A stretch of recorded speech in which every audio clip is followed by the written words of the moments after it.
안녕하세요. 새벽에 온 주호입니다. 오늘은 제가 ETF 이야기를 갖고 왔어요. 사실 이번에 비트 상승장의 시작을 ETF가 있습니다. 그러니까 현물 ETF 승인이 나면서 시작이 됐죠. 그리고 지금 이 하락장에서는 물량이 말도 안 되게 빠져나가고 있고요.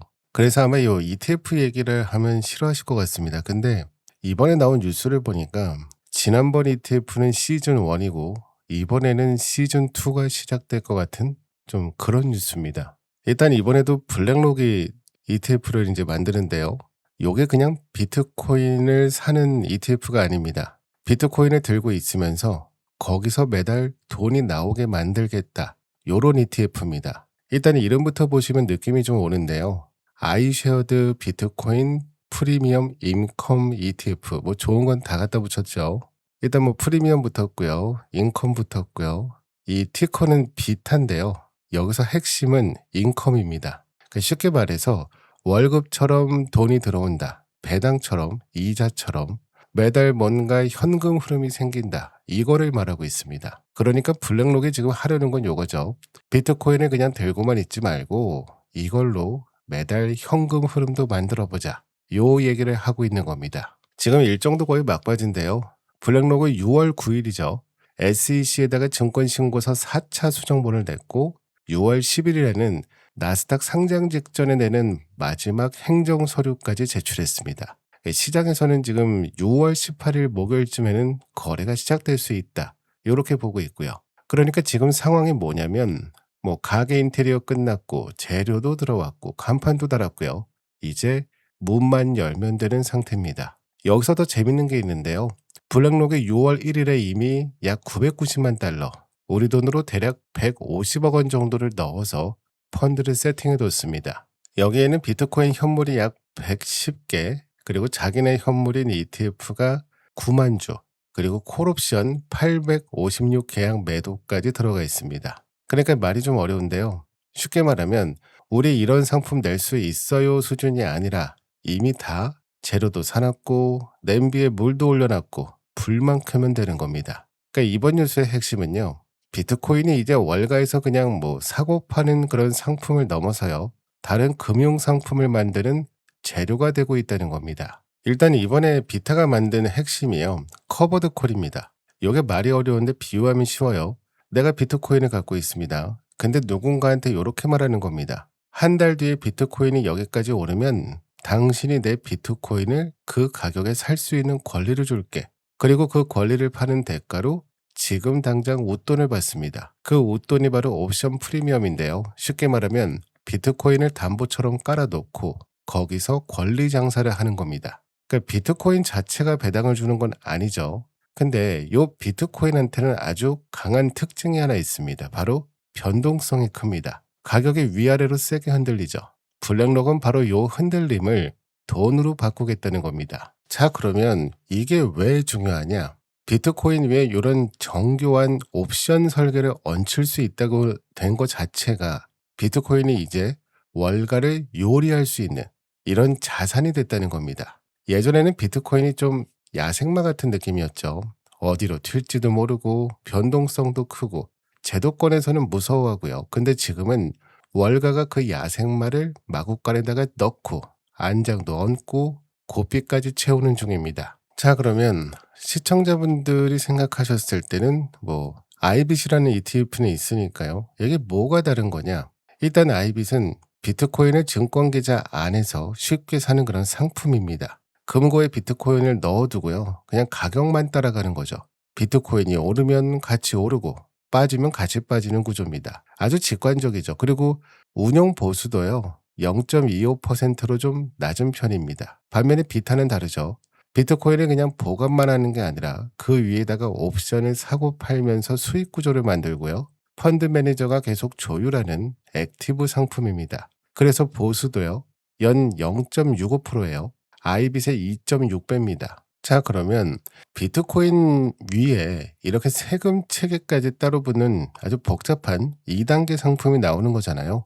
이게 뭐냐면 비트코인 위에 드디어 금융이 층층이 쌓이고 있다는 뜻입니다. 이제 비트코인은 그냥 코인 거래소에서 사고 파는 물건이 아니죠.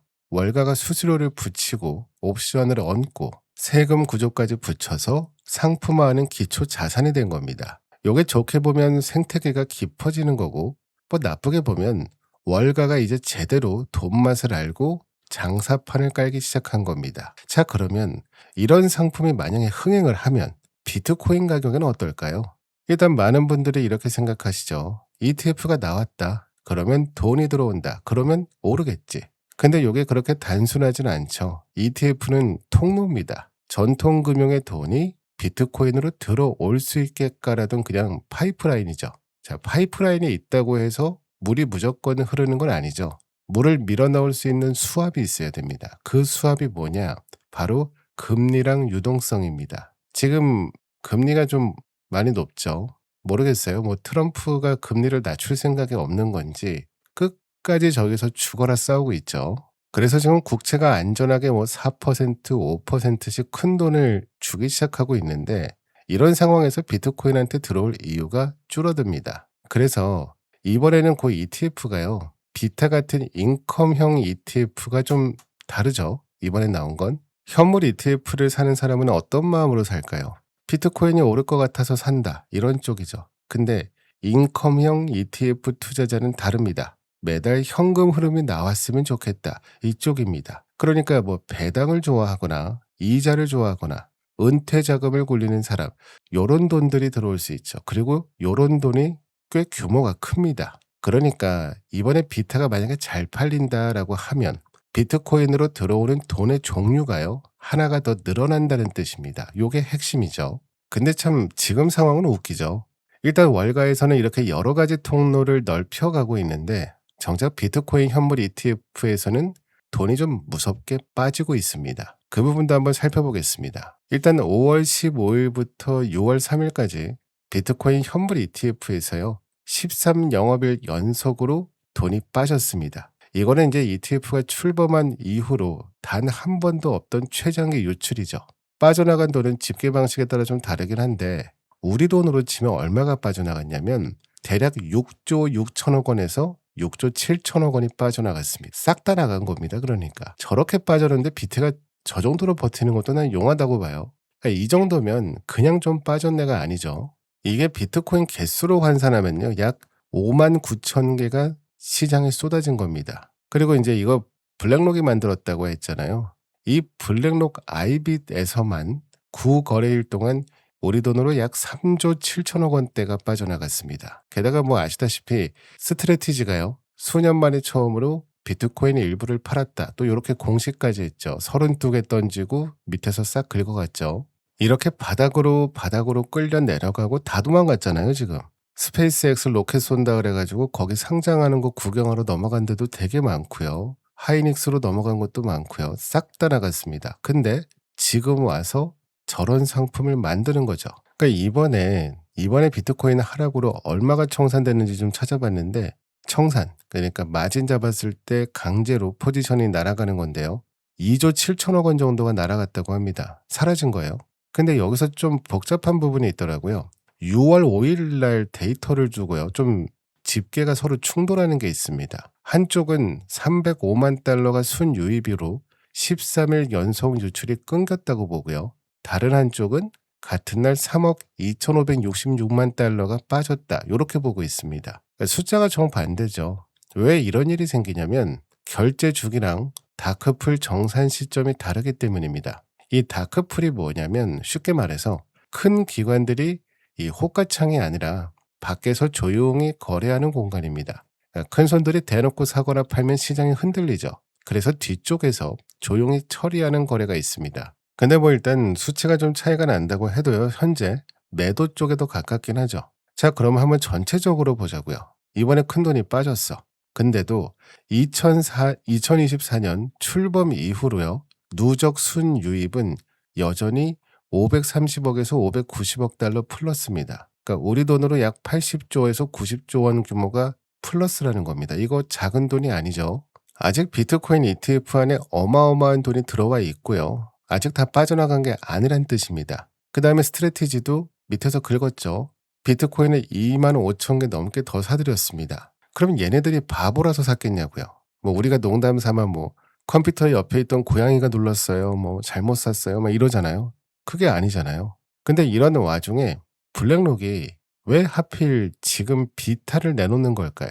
그 시기가 참 신기하죠. 그러니까 웃기잖아요. 돈이 빠지는데 상품을 새로 만든다?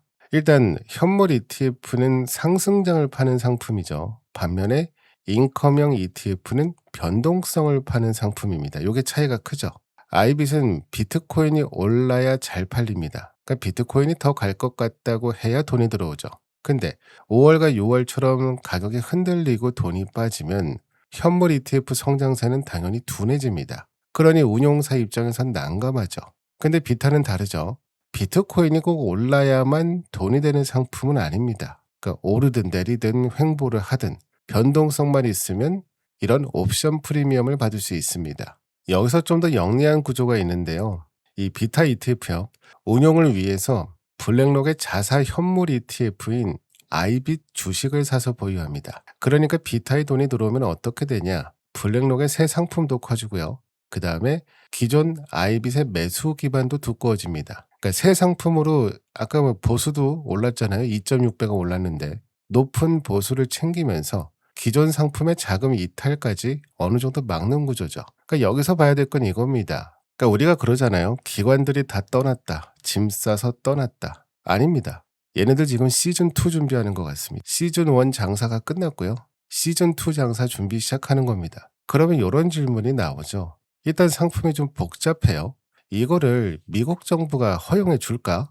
요것도 한번 제가 찾아봤습니다. 아까 뭐 4차 수정안까지 내고 뭐 막 그랬다고 했잖아요. 수정을 4번이나 하고 그러면 통과가 안 될 수도 있는 거 아닌가? 라는 생각이 들죠.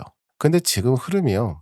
완전히 바뀌었습니다. 미국 규제의 질문이 바뀌었는데요. 옛날엔 이런 질문이었죠. 비트코인을 허용할 거냐 말 거냐. 근데 지금 질문은 이겁니다. 어디까지 허용할 거고 어떤 감시 장치를 안에 넣을 거냐. 그러니까 완전히 다른 단계로 넘어간 거죠. 일단 2025년 9월 17일 SEC는 포괄적 상장 요건을 승인했습니다. 이거 쉽게 말하면 단순 현물 상품은 매번 길게 심사하지 않아도 상장될 수 있도록 그런 고속도로 같은 걸 깔아준 겁니다. 그보다 앞선 9월 2일에는요. SEC랑 CFTC가 함께 현물 암호화폐 거래를 막지 않는다. 이런 공동 성명까지 냈습니다. 그리고 결정적인 사건이 있었는데요. 2026년 5월 29일 얼마 전이죠. 비트가 한참 빠질 때였습니다. 관보 기준으로요. 6월 3일에 SEC가 바로 이 비타를 가속 승인했습니다. 비타는 지금 단순 현물 ETF가 아니죠. 펀드 매니저가 재량을 갖고 움직이는 능동 운용 상품입니다. 그러니까 아까 처음에 말했던 그냥 뭐 자동으로 이 절차에 빠르게 올라갈 수 있는 그런 단순 상품이 아닌데도 승인을 해준 겁니다. 물론 여기에 조건을 걸었죠. 뭐 정보를 차단하는 방화벽도 넣고 정보가 비대칭이면 즉각 거래를 멈추는 거래 정지도 할 거고 약속 어기면 상장 폐지할 거다. 뭐 이 세 가지를 못 박았습니다. 전혀 위협적이지 않은 세 가지죠. 그리고 같은 날요. 이 아이빗 옵션 포지션 한도도요. 25만 계약에서 100만 계약으로 4배 풀었습니다. 그러니까 이거 되게 큰 변화죠. 하지 마. 이게 아니라요. 더 크게 해도 되는데 우리 감시망 안에서만 해. 라는 쪽으로 가고 있습니다. 물론 지금 이 움직임이 워낙에 파격적이라서요. 우려하는 목소리도 있습니다. 크렌쇼라는 전 SEC 위원은요. 이런 복잡한 상품에 강하게 반대했습니다. 지금도 정치권과 시민단체 쪽에서는 비슷한 우려가 나오죠. 일단 이 사람들은 비트코인이 아직 야생의 자산인데 그렇게 막 널뛰는 자산 위에다가 지금 파생 상품을 쌓는 거잖아요. 이게 나중에 그러면 무너지는 수준이 아니라 박살이 날 수 있다. 이렇게 지금 걱정을 하는 거죠. 지금 그래서 그 야생의 자산을 계속 다듬고 이 법이라는 테두리 안에 넣으려고 하고 있죠. 그 중에 하나가 클래리티 법안이고요. 지금 이 법안 같은 경우도요. 규제가 새로 생기는 거죠. 그러면 규제를 당하는 입장에서는 새로운 규제가 생기니까 규제가 세지는 거죠. 이러면 누가 이득을 볼까요? 불투명한, 그러니까 사짜 기질이 있는 이해관계자들은 힘들죠. 반대로 블랙록 같은 대형 금융사들은 유리해집니다. 자, 그래서요. 저는 딱 이 뉴스를 보자마자 금 있잖아요. 금. 우리가 이제 비트코인을 디지털 금이라고 하는데 금은 어땠나? 금도 예전에 ETF 통과됐을 때 이런 비슷한 과정을 겪었나 이런 게 궁금해지더라고요. 그래서 한번 찾아봤습니다. 잠깐 비트코인 얘기를 멈추고 20년 전으로 한번 돌려보겠습니다. 2004년이죠. 11월에 미국 증시에 GLD라는 금 현물 ETF가 상장이 됩니다. 뭐 지금이야 금 하면 안전자산 이미지가 강한데 근데 그 직전 20년 동안 금이요. 분위기가 정말 안 좋았습니다. 1997년엔요. 한 유력 경제지가 금의 죽음이라는 제목의 기사를 냈고요. 1999년에는 영국 중앙은행이 보유한 금의 절반인 395톤을 헐값에 팔아치울 정도였습니다. 말 그대로 금이 그냥 찬밥 취급을 받던 시절이죠. 그러면 금이 왜 이렇게 못 올랐냐? 매력이 없어서가 아닙니다. 금을 쉽게 살 수 있는 그 통로가 부족했던 거죠. 그러니까 뭐 우리가 이제 나 금 하나 사볼까? 라고 했을 때요. 일단 생각해 보세요. 샀으면 보관해야죠. 누가 훔쳐가지 않을까봐 뭐 걱정하면서 살아야죠. 양이 크면 보험도 들어요. 그 다음에 사고 팔 때 수수료도 신경 써야죠. 생각보다 귀찮습니다. 근데 금을 캐는 곳이죠. 이 금광 주식을 사면 또 달라요. 금을 사는 게 아니라 금광 회사를 산다. 그러면 회사가 망할 수도 있고 경영 리스크도 있습니다. 그러니까 금을 사고 싶어도 들어갈 문이 좁았던 거죠. 그래서요. 세계 금협회가 약 1,400만 달러를 들여서 금을 증권화하는 펀드를 만들었습니다. 그 결과물이 바로 GLD였고요. 구조는 아주 간단해요. 런던 은행 금고에 진짜 금괴를 100% 넣어둡니다. 그리고 투자자한테는 증권 계좌에서 클릭 한 번으로 그 금을 사고 팔 수 있게 합니다. 이게 엄청난 변화였어요. 그러니까 뭐 금이 갑자기 좀 더 반짝반짝해지고 이런 게 아닙니다. 그냥 금을 살 수 있는 길이 말도 안 되게 쉬워진 겁니다. 결과는 어땠을까요? 아까 말씀드린 GLD를 상장했다고 했죠. 걔가 단 3거래일 만에 10억 달러를 빨아들였습니다. 요게 우리 돈으로 약 1조 5천억 원 규모입니다. 당시 역사상 가장 빨리 성장한 ETF였고요. 15개월 만에 50억 달러, 3년 만에 100억 달러를 돌파했습니다. 그러니까 이 정도면 그냥 인기가 좋았다가 아니라 그냥 막혀있던 그냥 돈의 파이프가 열려버린 겁니다. 그전에는 금 근처에도 못 도던 뭐 연기금, 헤지펀드, 개인 투자자 돈이 그냥 한 번에 들어온 거죠. 그래서 우리가 여기서 봐야 될 거는 금 ETF가 생기고 왜 이렇게 됐냐?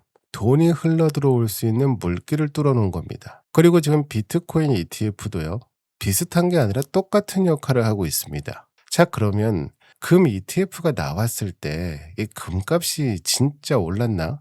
요거 한번 살펴보겠습니다. 아까도 살짝 말씀드렸지만 금값은 엄청나게 올랐습니다. 이 GLD가 상장된 2004년 11월에요. 금이 온스당 444달러였어요. 그러니까 우리 돈으로 한 67만 원 정도 되죠.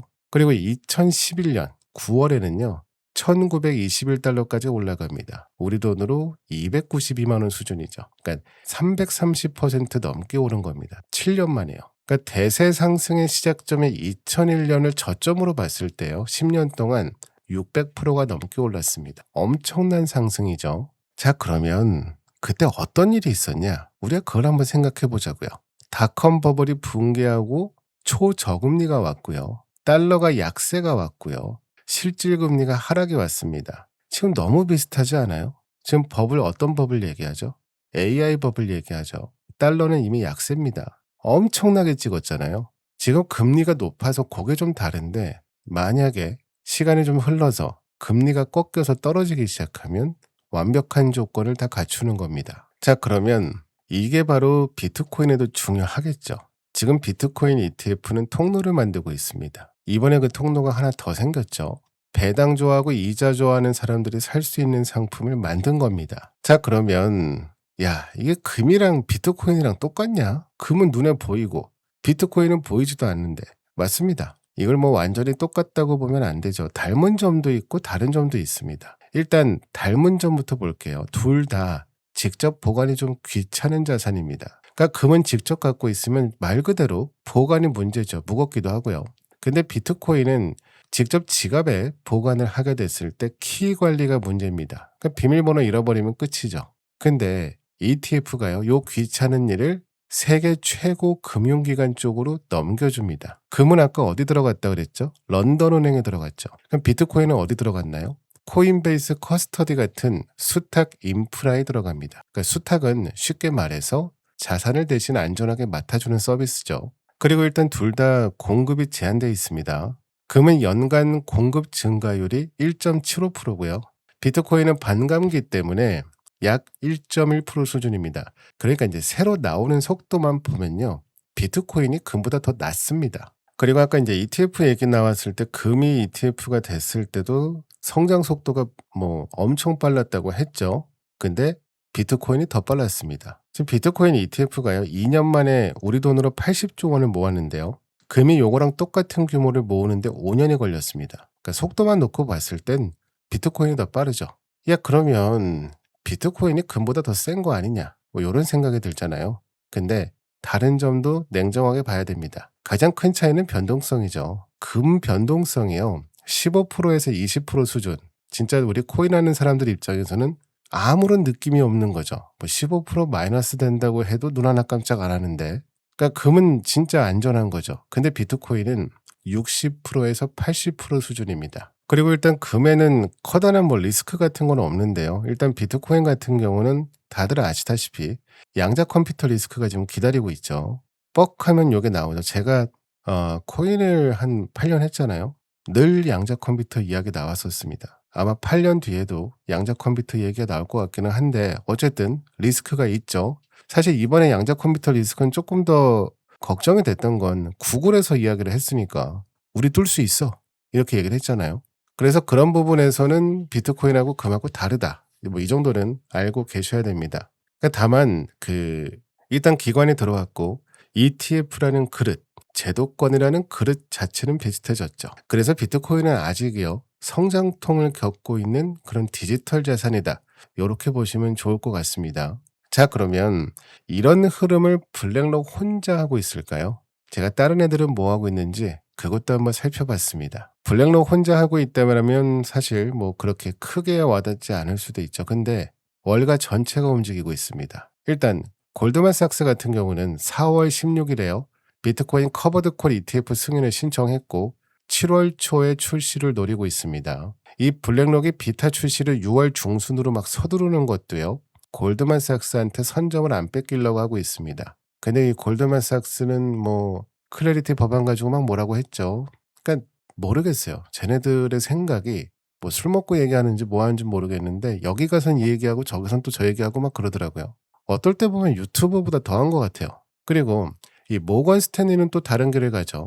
0.14%라는 초저보수로요. 자산관리 고객들한테 비트코인 노출, 그러니까 비트코인 가격의 노출을 제공하는 전략입니다. 그러니까 쉽게 말해서 많이 남기기보다는 많이 깔겠다. 그러니까 박리담회죠. 그리고 이 파생 상품의 월가들이 더 눈이 돌아갈 수밖에 없는 게 보수가 다르잖아요. 2.6배에서 4배 차이가 나요. 그러니까 월가 입장에선 당연히 이걸 해야죠. 자, 그러면 골드만삭스부터 신흥운용사까지 전부 좀 뛰어들고 있잖아요. 이게 무슨 뜻일까요? 이제 비트코인이요. 월가가 앞다퉈서 팔 수 있는 원재료로 확정됐다는 뜻입니다. 그래서 제가 아까 시즌2가 시작이 될 것 같다라는 말씀을 드린 거고요. 이거는 뭐 한 회사가 하는 게 아니죠. 업계 전체가 이렇게 가고 있습니다. 자, 그러면 월가 애들은 왜 이렇게까지 비트코인을 챙길까요? 얼마 전까지 욕했잖아요. 사실 지금 뭐 나스닥만 봐도 저것만 해서 먹고 살아도 먹고 살 것 같은데 잘 가잖아요. 그 이유가 뭔지 그것도 한번 찾아봤습니다. 생각해보세요. 지난 그 코로나 불장 때 월가는 두 눈으로 똑똑히 봤습니다. FTX 거래소가 얼마나 빨리 커지는지 그 안에서 돈을 얼마나 많이 벌어냈는지 그 다음에 코인 안에 있는 이 디파이라는 거가 또 얼마나 많은 돈을 만들어냈는지 이걸 지금 다 본 상태에서 여기까지 온 거거든요. 그럼 지금 얘네들이 이렇게 하는 이유는 당연히 돈을 벌려고 하는 거죠. 그리고 비트코인이 변동성이 있다는 거 알잖아요. 나도 알고 너도 알고 다 알죠. 그래서 이번에는 이 비트코인의 변동성을 상품화 시켜버리는 겁니다. 일단 이렇게 되면은 시장이 좀 어떻게 바뀔까요? 그 CME 데이터를 보면요. 2026년 들어와서 비트코인 옵션 미결제 약정이요. 이미 선물 시장 전체 규모를 넘어섰다. 이렇게 얘기하고 있습니다. 그러니까 미결제 약정은 아직 정리되지 않고 시장에 남아있는 계약 규모를 말하는데요.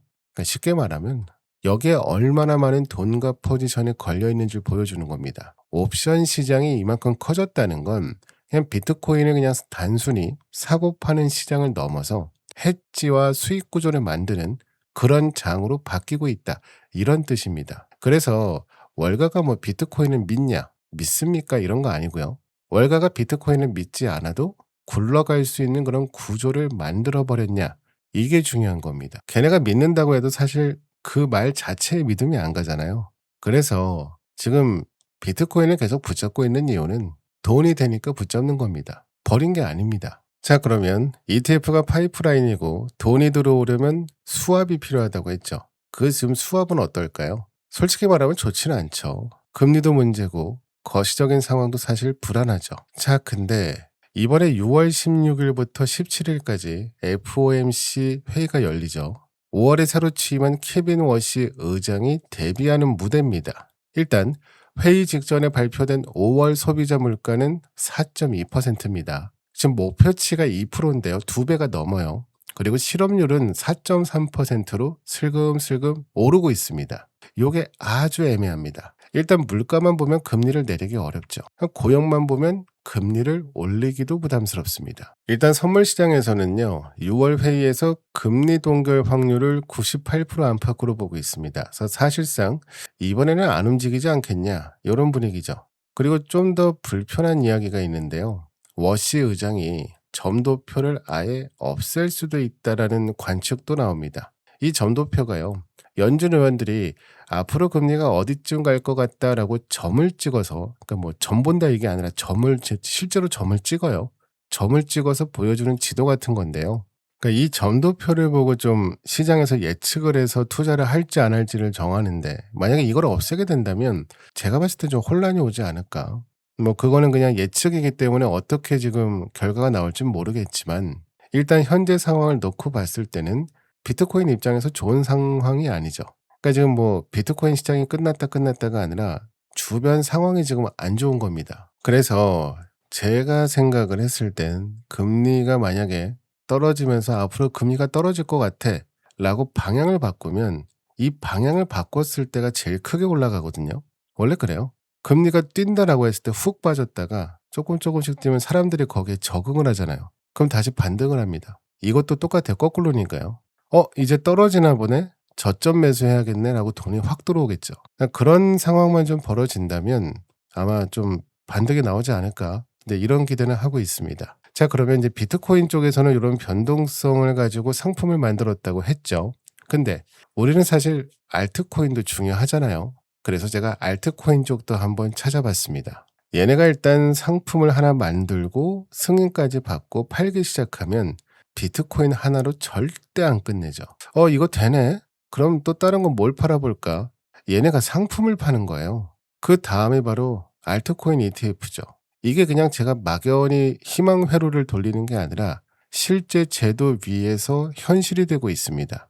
일단 커다란 사건이 두 가지가 있었는데요. 첫 번째는 아까 말씀드렸던 포괄적 상장 요건의 도입입니다. 알트코인 ETF 심사 기간이요. 최장 240일이었는데 요게 75일로 확 줄었습니다. 한때는요. 91개 정도의 암호화폐 ETF 신청서가 SEC에 쌓여 있었습니다. 지금은 이제 그 병목이 풀리기 시작한 거죠. 그리고 더 결정적인 사건이 있었죠. 제가 이제 요 3월 17일 날 요 합동 지침이 이제 반등장의 시작이다라고 늘 얘기를 하는데, 코인 16개를 찍어서 이거는 상품이다라고 규정을 해줬습니다. 물론 여기서 이게 확정이다는 아니었어요. 근데 시장에서 받아들이기에는 이 정도면 확정이지, 뭐 그렇게 보고 있습니다.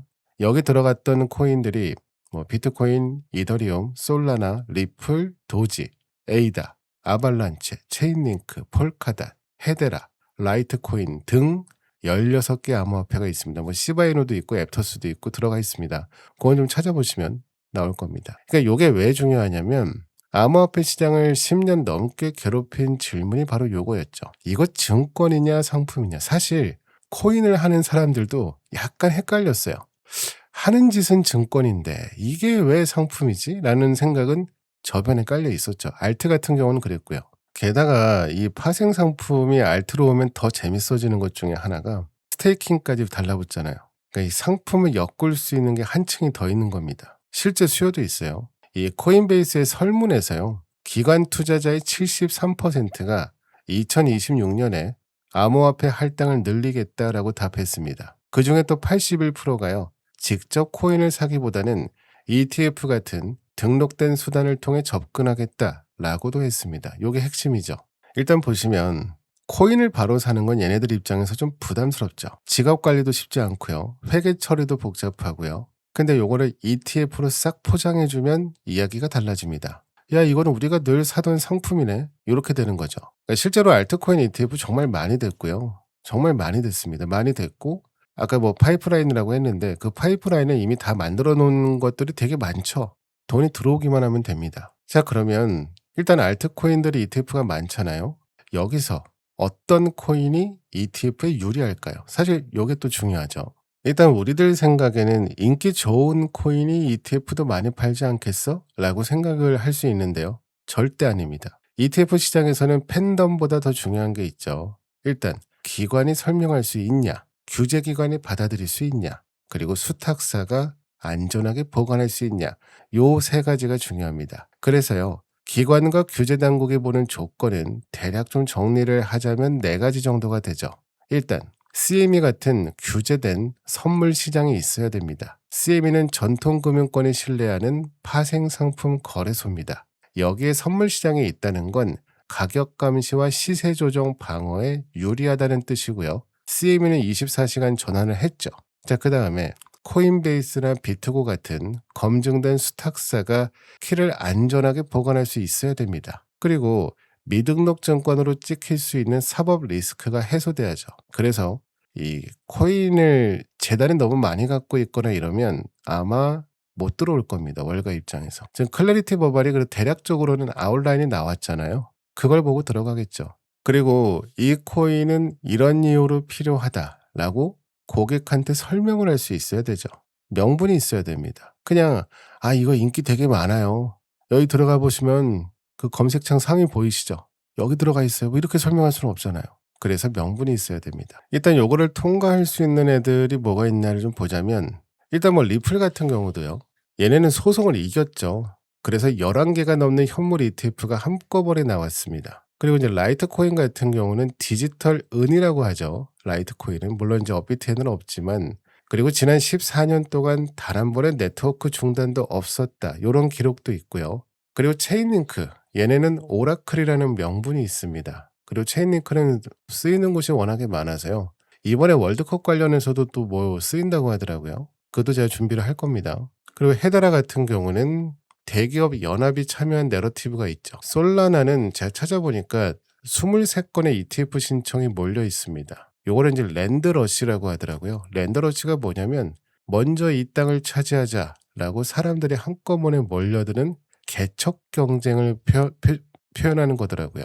그리고 이제 뭐 아발란체, 폴카다, 트론, 니어 같은 코인들도 이 스테이킹 수입을 결합해서 차세대 ETF 구조로 지금 도전 중에 있습니다. 그리고 아까 좀 말씀을 안 드렸는데 에이다 같은 경우도요.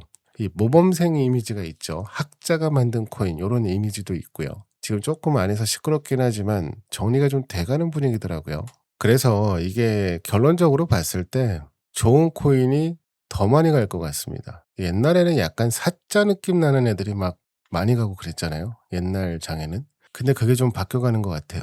일단 뭐 사짜 같은 코인들의 세력들이 있다고 한들 걔네들이 월가보다 돈을 많이 있을 수가 없죠. 아마 이제 그런 식으로 흘러가지 않을까 생각하고 있습니다. 자, 그럼 이제 오늘 마지막으로 좀 정리를 해보겠습니다. 일단 블랙록이 비트코인 ETF를 새로운 상품을 출시를 한다는 뉴스를 제가 갖고 왔고 지금 요 흐름이 금 ETF가 간 길을 따라가는 부분도 있고 다른 부분도 있었습니다. 일단 뭐 따라가는 측면에서는 속도가 말도 안 되게 빠르죠. 다만 이제 변동성 같은 경우에서는 금보다 너무 심하다는 거. 우리는 지금 그 변동성을 온몸으로 느끼고 있죠. 제일 문제가 거시적인 환경인데요. 금리도 높고요. 유동성도 좀 빡빡하고요. 연준의 방향이 불확실합니다. 이게 사실 제일 큰 것 같아요. 그러니까 지금 요 세 가지가 좀 정리가 돼야 될 것 같고 결국엔 FOMC가 그 어떤 FOMC보다 중요할 것 같습니다. 코인 입장에서는 가장 중요한 이벤트가 되지 않을까 싶기도 하거든요. 이게 어떤 사람인지 정확히 안 잡혀요. 저도 막 찾아봤지만 매파다 아니다 뭐 워낙에 많더라고요. 며칠 뒤니까. 근데 그때 되면은 아마 결판이 날 것 같습니다. 요렇게 제가 인제 오늘 준비한 내용은 다 말씀을 드렸고 비트코인 ETF 그러니까 기관이 들어온 요 상황 근데 이게 시즌 2가 시작되는 거 아니냐 요런 주제로 제가 준비를 해 갖고 왔습니다. 오늘도 시청해 주셔서 감사드리고요. 지금까지 새벽에 온 주호였습니다.